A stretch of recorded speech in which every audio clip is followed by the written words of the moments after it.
আসসালামু আলাইকুম। দেশ বিদেশ টিভি থেকে হুসেন বলছি। আমার চ্যানেলে সবাইকে স্বাগতম। টিউলিপ সিদ্দিক হচ্ছেন ব্রিটেনের একজন এমপি এবং মন্ত্রী ছিলেন এবং স্বেচ্ছায় পদত্যাগ করেছেন। তিনি শেখ হাসিনার বোনের মেয়ে, শেখ রেহানের মেয়ে। এখন শেখ হাসিনা সরকারের পতনের পর একটা তুফান তার পরিবারের উপর বয়ে যাচ্ছে এবং এই তুফান লন্ডনে এসেও হানা দিয়েছে।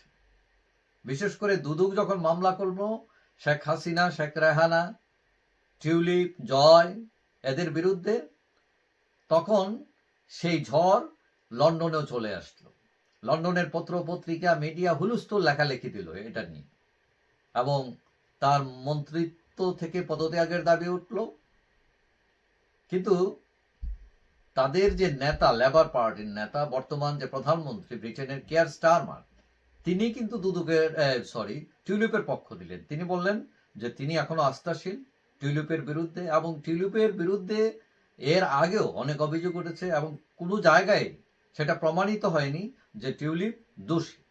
তারপরও এটা স্বচ্ছতার স্বার্থে টিউলিপ নিজ থেকে পদত্যাগ করেন, কারণ এটা হচ্ছে ইউরোপের একটা রেওয়াজ টাইপের।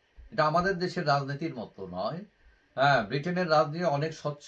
তারা কারো বিরুদ্ধে অভিযোগ উঠলে তারা নিজের স্বেচ্ছায়ও তারা পদত্যাগ করে। এবং ফ্রান্সের এক মন্ত্রী, তার বিরুদ্ধে অভিযোগ উঠেছিল, তিনি নিজে নিজে গুলি করে নিজে নিজে আত্মহত্যা করেন। যে কেন অভিযোগ উঠলো তার নাম? এইসব দেশের পরিস্থিতি আমাদের দেশের মতো নয়।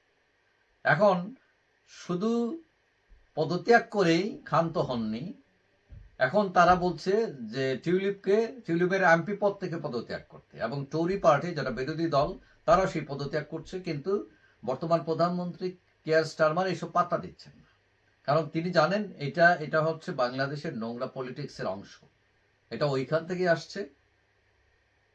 এখন দেখা যায় যে ব্রিটেনের মিডিয়া, বিভিন্ন রাজনৈতিক পাড়া অনেকটাই টিউলিপের ব্যাপারে খুব একটা এখন হইচই নাই।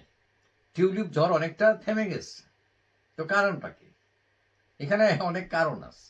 কারণটা হলো যে বিশেষ করে টরি পার্টি, যেটা প্রধান বিরোধী দল এখানকার, তারা দেখছে যে এখানে আরেকজন বাঙালি এমপি আছেন, ডক্টর রূপা হক।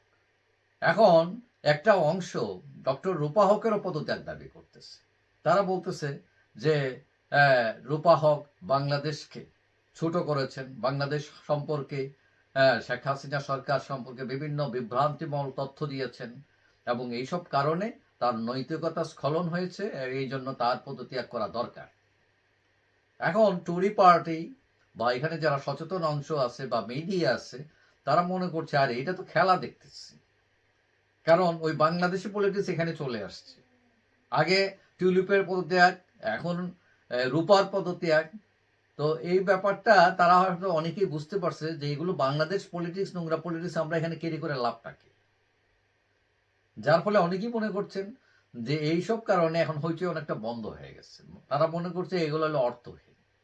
তবে টিউলিপের নামে এখনো তদন্ত চলছে এবং কেউ কেউ মনে করেন যে যদি তদন্তে প্রমাণিত হয় তিনি দোষী, তাহলে তার ক্যারিয়ার নষ্ট হয়ে যেতে পারে।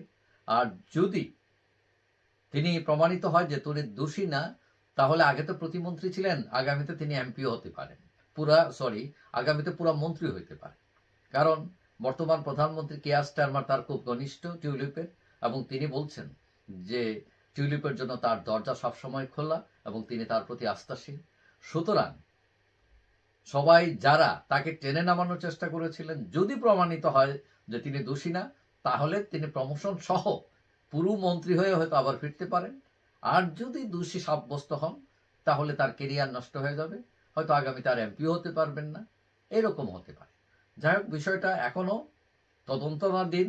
তাকে দোষীও বলা ঠিক নয়, নির্দোষও বলা যাচ্ছে না। অর্থাৎ তিনি এখনো এমপি আছেন এবং আমরা আশা করি যে বাংলাদেশের একটা কমিউনিটি আছে যে তিনি নির্দোষ প্রমাণিত হবেন এবং তার নামের সাথে যাতে বাংলাদেশ নামটি জড়িত, যাতে এটা ভুল প্রমাণিত হয় এবং বাংলাদেশ তার মর্যাদায় প্রতিষ্ঠিত থাকে। যাই হোক, সবাই ভালো থাকবেন। আশা করি দেখা হবে অন্য কোনো ভিডিওতে, ইনশাআল্লাহ।